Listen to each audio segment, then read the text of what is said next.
الله أكبر. مبعوث ترامب قال سوف يعقد اتفاق سلام وصلح بين الجزائر والمغرب أخيرا بعد 60 سنة من الصراع. الحمد لله، شكرا ترامب. بسم الله الرحمن الرحيم. مشاهدينا السلام عليكم ورحمة الله وبركاته، وأهلا بكم في هذه الحلقة التي نتناول فيها ما أعلنه ويتكوف مبعوث الرئيس الأمريكي ترامب للمنطقة من أنه سوف يعقد اتفاق سلام خلال 60 يوما بين المغرب والجزائر، ويتم فتح الحدود بين الشعبين المسلمين وتبادل الطيران والرحلات والتجارة والبضائع، وتصبح بلاد عادية يعني كما كنا يعني. وهذا طبعا قاله في لقاء تلفزيوني ولم يعطي أي تفاصيل أخرى مع الأسف الشديد، يعني هذه جملة وحيدة فقط قالها في النهاية. فأنا أتوجه بالشكر للرئيس الأمريكي ترامب أنه بيرعى هذا السلام، وبقول له شكرا سيادة الرئيس الأمريكي ترامب. ملك المغرب خرج مرات عديدة: يا موظفي يا الجزائر بلدنا، يا جماعة تعالوا نتفاهم، أنتم إيه اللي مزعلكم مننا؟ أنتوا قاطعين العلاقات معانا ليه؟ قالوا لا لن نتحدث مع المغرب، أنت من لن أنا مش عارف إيه القضية الفلسطينية، القضية البطيخية بنت البدنجانية، إحنا الخبر يسعد. يا رب يكون فعلا بعد 60 يوم هيتم تحقيق هذا الوعد، ويكون ترامب أصدر قرار وأمر والموظفين الدولة العميقة، لأن أنا بعتقد إن هم أقوى من ترامب. يعني أكلمكم بصراحة، هؤلاء أحفاد الفاطميين، أحفاد ميمون القداح، اللي منهم يحيى وبوتفليقة، دول اللي أعلنوا وقالوا الله يا جماعة إحنا أصلا إحنا أجدادنا الفاطميين، إحنا أحفاد ميمون القداح، ميمون القداح الإيراني الذي جاء من بلاد فارس وأقام الدولة وقال أنا من نسل علي بن أبي طالب، أنا شريف، أنا سيد، وحكم الجزائر وبهدل الجزائريين وبهدل أقام الدولة الفاطمية. الخبر السعيد الحمد لله. المحزن في الأمر حضراتكم أن الذي يقوم بهذا الأمر من؟ ترامب المسيحي الرئيس الأمريكي، ومبعوثه للمنطقة اللي هو ويتكوف. ويتكوف يهودي، يعني تخيل مسيحي ويهودي يسعيان للصلح بين بلدين ودولتين مسلمتين. والدولة العميقة اللي في الجزائر اللي تقدم نفسها ان نحن عرب وهم اصلا ايرانيين، نحن مسلمون وهم باطنية، رافضين 60 سنة ولا حد قادر عليهم. ليه يا حفيد ميمون القداح انت هو ليه انت رافض تعمل بالمغرب؟ يقول لا لازم نقسم المغرب ولازم نعمل الصحراء والصحراء تصبح دولة. تعالوا خلوا حضراتكم الصحراء المغربية هذه فيها 500,000 إنسان، 500,000 هتعملوا دولة 500,000؟ ده أنا المغرب كلها ما شايفها لا أراها دولة. المغرب 40 مليون، 40 مليون يعني مثل مدينة القاهرة والإسكندرية. لازم حضرتك الدولة تكون عدد سكانها 200 مليون. إلكسندر دوجين مستشار بوتين يقول في كتابه مستقبل روسيا: كي تكون لك دولة لها ثقل في المسرح العالمي لازم يكون عدد سكان الدولة 200 مليون على الأقل، وإلا فأنت ورقة خفيفة على الخريطة. هذا روسيا اللي عدد سكانها 150 مليون ومساحتها 17 مليون. فمن الجزائر ومن المغرب ومن مصر ومن هذه الدول أصلا؟ هو أنتم شايفين نفسكم دول؟ إذا لم تكن بلدك مساحتها 5 مليون كيلومتر مربع وعدد سكانها 200 مليون فلا تقل أنا دولة. يعني ألف باء كي أقول أنا دولة لازم يكون مساحتي 5 مليون كيلومتر. احنا شاهدنا دولة المرابطين كيف كانت مساحتها، دولة الموحدين، بني مارين.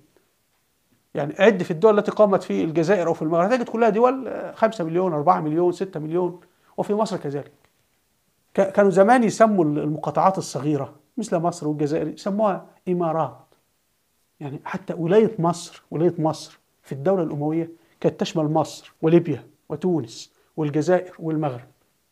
ولما فتحوا الأندلس عملوا ولاية إفريقيا اللي هي تونس والجزائر والمغرب والأندلس، دي اسمها ولاية إفريقيا.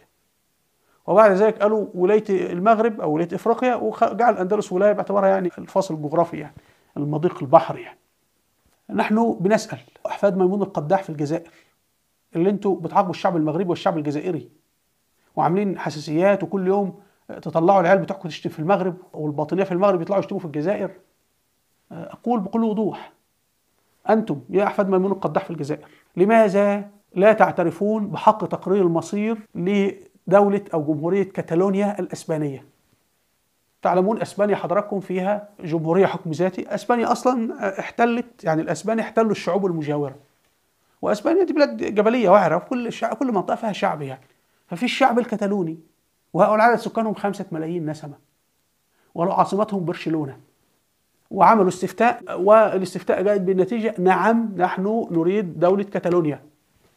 كل دول أوروبا اللي بتكلمك عن حق تقرير المصير في المغرب كلها حبسوا الراجل رئيس وزراء كاتالونيا وطلعوا له أحكام بالسجن وقالوا لن نعترف.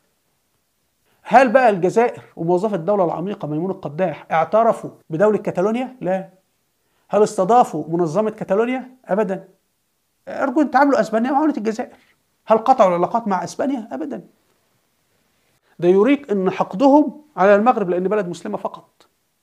طب لدينا قبرص التركية، كما نعلم أن قبرص مقسمة، شمال للمسلمين الأتراك، جنوب للمسيحيين اليونانيين، وأعلنوا دولة قبرص التركية مستمرة كم سنة يا جماعة؟ 50 سنة.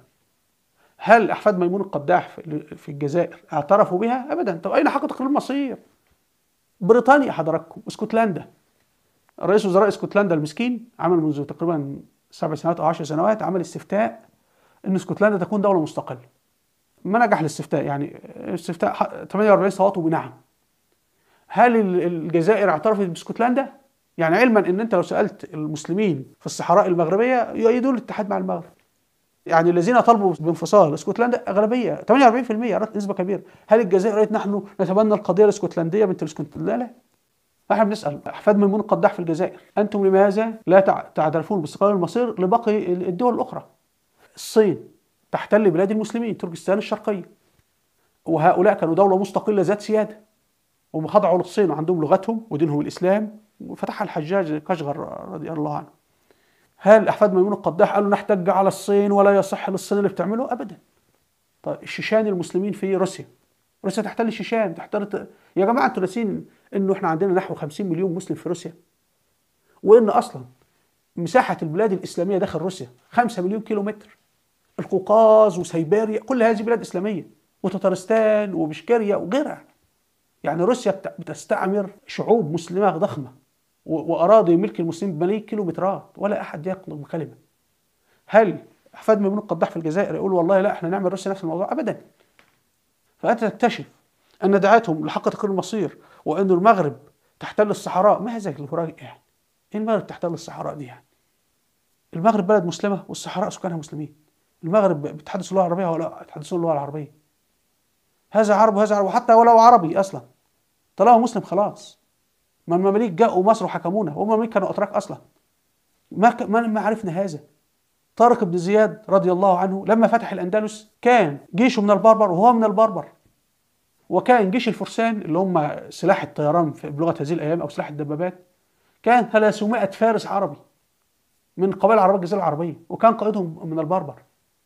في الدوله الامويه الكذابين الذين يقولوا الدوله الامويه متعصبه للعرب، الخليفه الاموي عبد الملك بن مروان عين شخص تركي من الموالي، لا نعرف حتى من ابوه ولا من عائلته ولا كذا، اسمه عبد الله البطال، وقبره في تركيا حاليا. انا فوجئت انه عينه 80 هجري قائدا للقوات الخاصه في الدوله الامويه. والقوات الخاصه كانت تضم القبائل العربيه في دمشق والاردن وفلسطين. يعني دي القوات العمود الفقري الدوله الامويه اصلا، اللي هو جيش الشام اصلا. فكان جيش الشام هو القوات الخاصه، هو المقدمه، هو اللي كان بيتقدم الجيش. يعني طبعا كل عملياتهم ناحيه غزو الاناضول، دي جبهه الاناضول كان يقودهم تركي. ولا يعني التاريخ ما حفظ لنا مين ابوه ولا اي حاجه، غير التاريخ حفظ لنا بطولاته. واستمر هكذا تقريبا 43 سنه الى ان استشهد رضي الله عنه. فنحن بنسال، ما في هذا الكلام استعمار واحتلال وكل هذه المصطلحات. نحن نجد دائما من يسعى لتقسيم المغرب جده ايراني ويزعم انه حفيد علي بن ابي طالب، وان انا اهل البيت وانا بحب علي واحنا اهل البيت واحنا ضد الامويين اللي هم ضد شيعه علي، والكلام الفاضي ده. في تركيا اللي بيدعوا لتقسيم تركيا تجدهم نفس ايضا ايرانيين. اللي عملوا اللي في مصر وايدوا تقسيم السودان هم ايضا عائلات ايرانيه. في ليبيا القذافي في ليبيا اللي طلع قال انا جد الفاطميين، والفاطميين ايرانيين.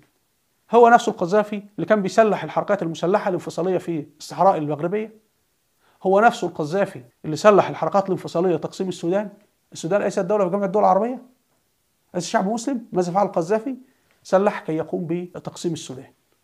هذا القذافي سلح حركات الانفصال اللي بتسعى لتقسيم السعوديه، سلح حركات الانفصال اللي بتسعى لتقسيم اليمن. انتم ستجدون ان القذافي جاءوا بهذا الولد ونصبوه حاكما كي يقسم بلاد المسلمين، وهو اللي عمل فيلم الرساله اللي كله شتيمه في الصحابه. ده أنا أريك أنه إحنا أمام ناس أسر إيرانية مختفية، هؤلاء يحكمون بلادنا ويتظاهرون بمسميات بقى أن إحنا أحفاد علي رضي الله عنه، إحنا أهل البيت، إحنا بنحب سيدنا النبي، أنه القومية العربية، التحرر واليسار، التقدم والرجعية والبطيخ والكلام ده كله، حق تقرير المصير. أصل تعالى نناقش تاريخ الصحراء المغربية، مفيش حاجة اسمها تاريخ كيف فضيل. وجدنا ورقة تثبت أنها لم تكن تتبع المغرب، وجدنا ورقة تثبت كلام التافه العيب. أمريكا أخذت ولاية تكساس، ما الذي يثبت أن أمريكا أرض أمريكية؟ ولا حاجة. الفتح العسكري، الأمريكان أخذوا أمريكا. الأمريكان نفسهم يقولون لك الآن أمريكا ليست أرضنا، أرض الهنود الحمر، ولكن نحن أخذناها. روسيا نفسها تقول لك والله الشيشان ليست أرضنا، والقرم ليست أرضنا، لا كان فيها روسي ولا شيء. احنا كنا قاعدين في دقيقة موسكو الصغيرة هذه، صاروا 2000 كيلومتر واحتلوا الشيشان واحتلوا القرم واحتلوا أوكرانيا واحتلوا وقالوا أرضنا. لماذا أرضكم؟ قالوا الفتح العسكري، جيشنا دخل فأصبحت أرضنا. كندا، كل هذه الدول يعني حاجة عجيبة يعني جبل طارق اللي بجوارك في أسبانيا أرض بريطانية. لماذا؟